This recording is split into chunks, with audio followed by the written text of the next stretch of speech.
George was indeed the best. There's no doubt in my mind about that. And legions of football fans around the world agree about this talented Northern Ireland international player. George Best was discovered in Belfast at the age of 15 by Manchester United scout Bob Bishop, who had just one thing to say: "I found a genius."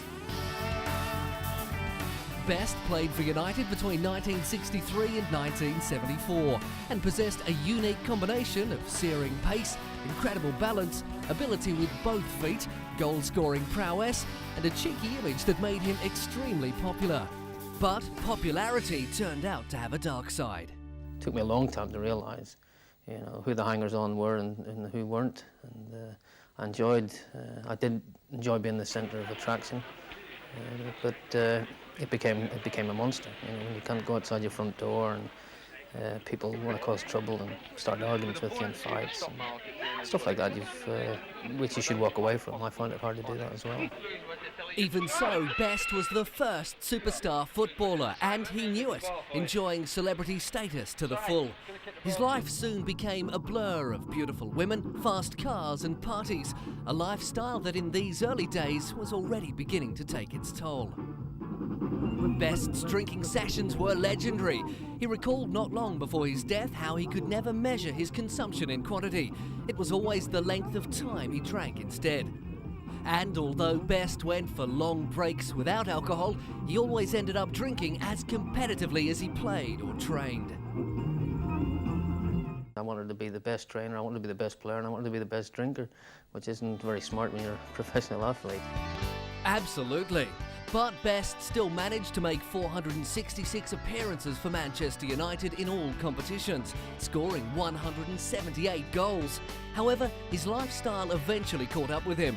United sacked him in 1974 for excessive drinking and persistent failure to attend. Best himself began to admit defeat. At the moment, I think I'm a complete wreck. Over the next decade, Best drifted between several football clubs, including spells in America, Scotland and Australia. A saga of retirements and comebacks followed, but he never came close to rediscovering the talent that made him European Footballer of the Year in 1968. Retirement became the only option. I feel now that I can't play as I could before. So I don't want to play a lower standard than I'm used to myself. And I don't think I can play to a high standard, so I've decided to quit. Despite this alarming state of health, Best's decline into alcoholism continued. Liver failure saw him receive a transplant in 2002, but he continued to drink, succumbing to a kidney infection in 2005. Best's son Callum made the sad announcement. My father has passed away. Not only have I lost my dad, but we've all lost a wonderful man. Indeed. The 59-year-old enjoyed a stellar career, including being capped 37 times for Northern Ireland for 9 goals, leaving a great sporting legacy in his wake. It's this memory that Sir Alex Ferguson, along with legions of fans, will prefer to keep with them. Without question, he was an incredibly gifted and talented and courageous player for Manchester United.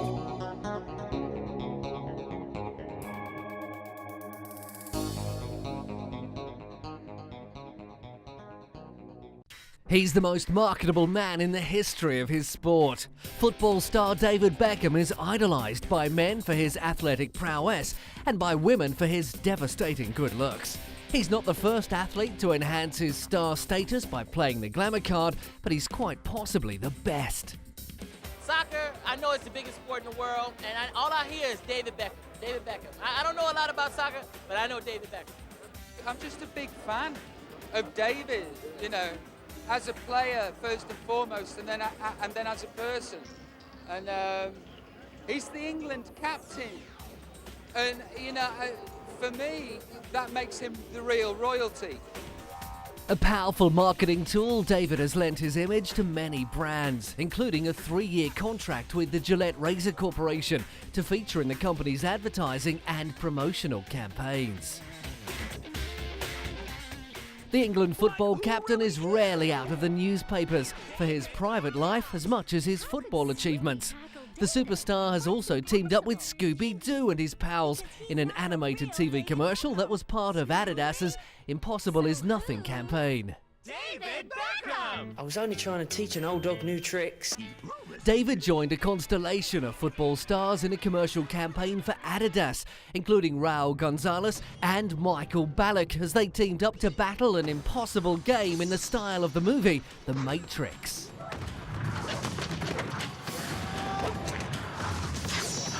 His marriage to former Spice Girl Victoria Adams in 1999 made headlines around the world, with their extravagant wedding reported to have cost an astounding $500,000. The couple have 3 sons, Brooklyn, Romeo and Cruz. In 2004, David's former personal assistant, Rebecca Lewis, claimed she had an affair with the superstar. Given David's unparalleled celebrity status in the UK, this potentially image-tarnishing news was gold to the famous British tabloids.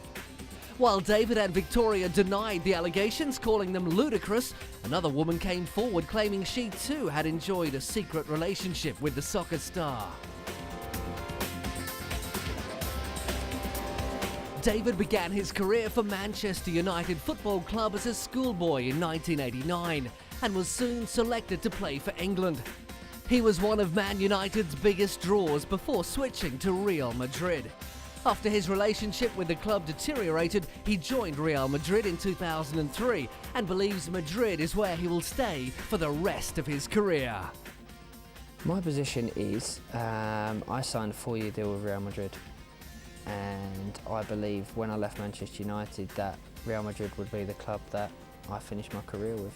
While his performances for Real Madrid have attracted praise, the team itself has been in turmoil. As of November 2005, Beckham has had 5 different coaches for Real Madrid and failed to win any major trophies with his struggling new team. In 2005, he unveiled plans for his first international soccer school. I always wanted to be a professional footballer. Now I'm a professional footballer. All I've ever wanted to have is soccer schools, and I'm lucky now that I'm in a position where I can create this.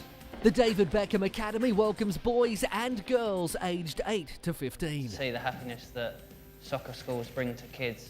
For me, that's the most important thing in life. David was inspired after attending the school of legend Bobby Charlton as a youngster and plans to devote his time to the scheme at the end of his playing career. As one of the most influential global icons, the brand that is David Beckham looks to continue its world domination.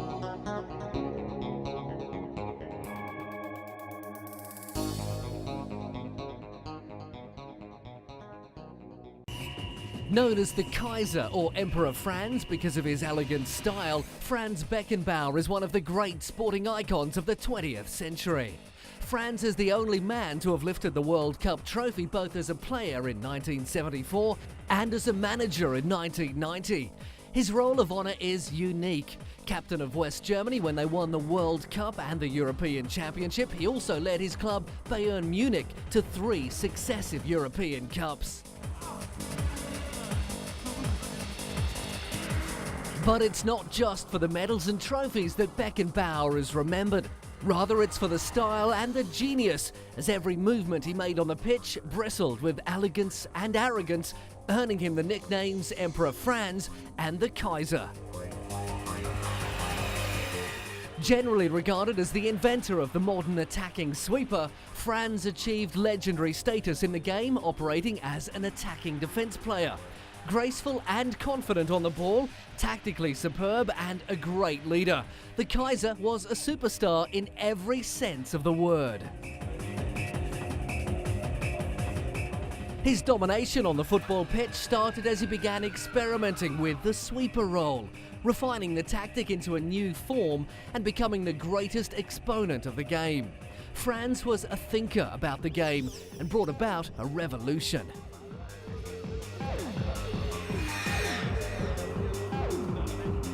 Voted European Player of the Year twice, Franz won a record 103 national games for West Germany when, in 1977, he accepted a $2.5 million contract to play for the New York Cosmos in the North American Soccer League.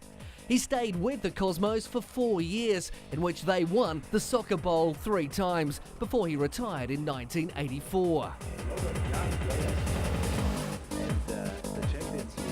On his return to Germany, he was appointed manager of the national side, taking the team all the way to the final of the World Cup in 1986, where they lost to Argentina.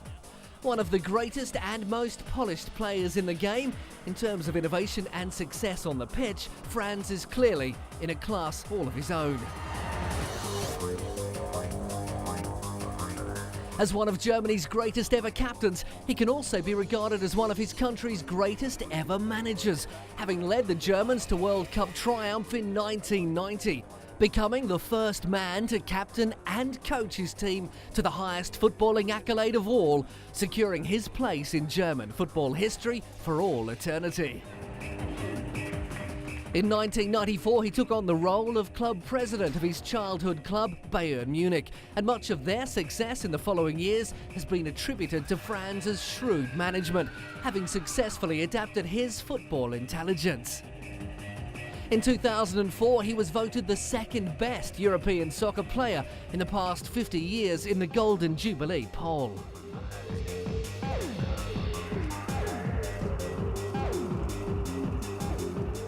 Franz remained president of Bayern Munich until 1998, when he was made vice president of the German Football Association. It was under his reign that the successful campaign to host the 2006 FIFA World Cup was launched. Since Germany's bid to host its second finals tournament was accepted, he's taken an active role in the planning and staging as chairman of the organising committee. The legacy of Franz Beckenbauer's golden career will last a long time, as no other footballer has ever come close to reaching such dizzying heights as the Kaiser.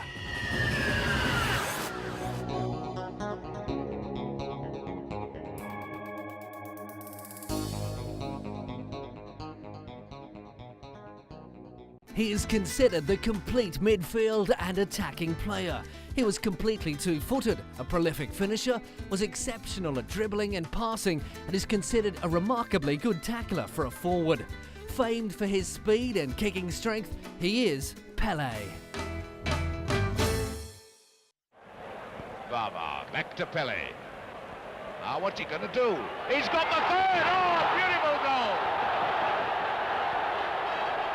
Over the course of his career, Pelé scored over 1,000 goals and won 3 World Cups. And since his full retirement in 1977, he's served as an ambassador for the sport. He is undeniably a football legend.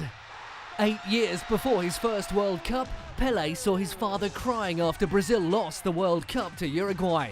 He then made his father a special promise. Then I told him, Father, no, don't worry, I'm gonna win 1 World Cup for you. Don't worry. I was 9 to 10 years old. And win he did, creating the Pelé legend. He rocketed to international fame after becoming the youngest ever World Cup winner in 1958, when, at the age of 17, he scored 2 goals to help Brazil beat Sweden 5-2 in the World Cup final. Everyone wants a piece of the Pelé legend, and in 2004, bidders were given the chance. The blue V-neck shirt he wore when he scored those 2 goals in 1958 sold for just over $100,000 US. Pelé has also had his share of health scares. In 2002, he was hospitalised with chest pains that turned out to be an allergic reaction to iodine. Then, in 2004, he underwent emergency eye surgery for a detached retina. His family has also faced some hard times. Pelé's son Endino had admitted to having a drug dependency. In June 2005, he was arrested and accused of drug trafficking. Pelé supported his son through his ordeal, joining him to look at rehabilitation clinics. Since retiring, Pelé has kept himself busy. He's been involved in a number of charity events. He's met Pope Benedict and was even the first runner to receive the 2004 Olympic torch when it arrived in Rio de Janeiro. The former sports minister, who has never been afraid of showing emotion in public, was overcome when he paraded with the torch through the streets. At one stage, he openly wept on the shoulder of one of the helpers during the procession.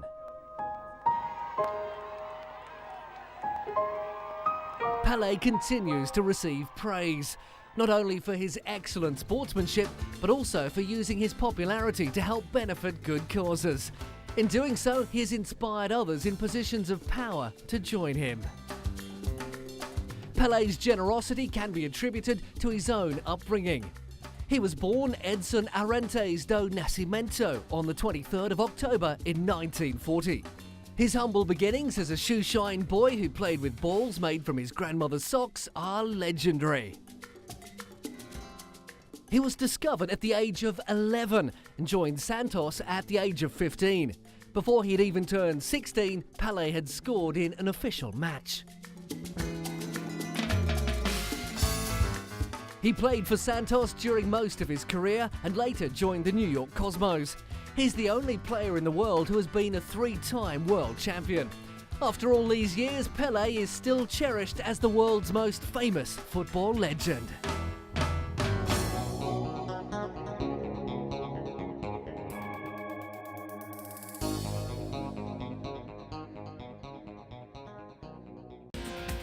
The fascinating tale that surrounds the success of Irish-born midfielder Roy Keane is one of highs and lows. But at the end of the day, it's clear that he's one of the world's greatest football players.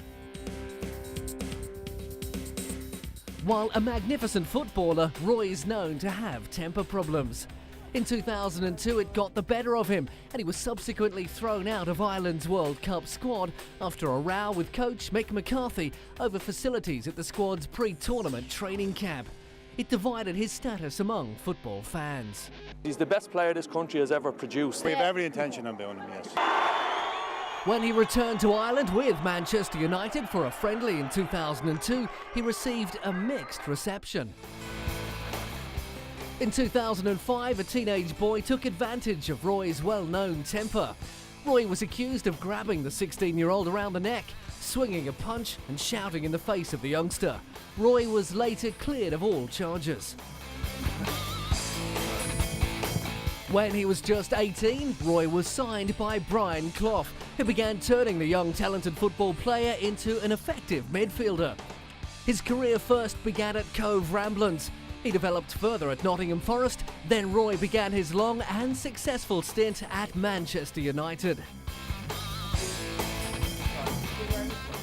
During his time at United, Roy was widely regarded as one of the finest midfield players of his generation, known for his excellent tackling, inspirational leadership and distribution abilities.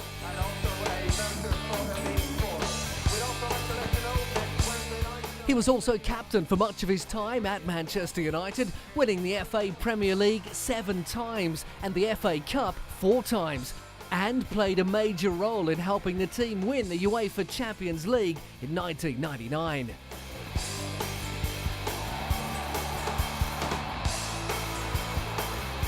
He was captain of the Irish national football team for a number of years, representing his country in the 1994 World Cup and playing a major role in their qualification for the 2002 World Cup before he was sent home after an argument with team management.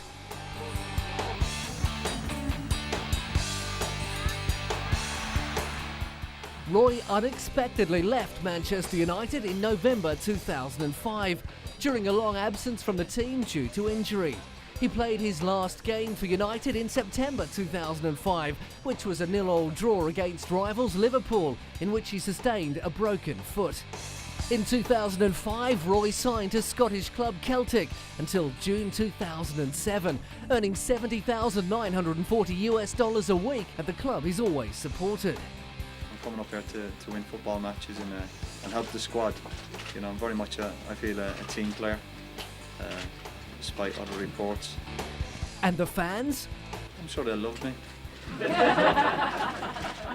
Eamon Dunphy, who ghost-wrote Roy's autobiography, believes that Roy will be remembered as one of the greatest players ever to play football, one of the greatest players ever to have played for Manchester United, and one of the greatest captains Ireland has ever had. Roy was the heartbeat of Manchester United, with many believing the team is simply not the same without his influence and constant motivation. Few sportsmen led from the front in the way Roy does, both on and off the pitch. Whatever your view on Roy Keane, there's no doubt he is the epitome of unwavering spirit and desire to succeed.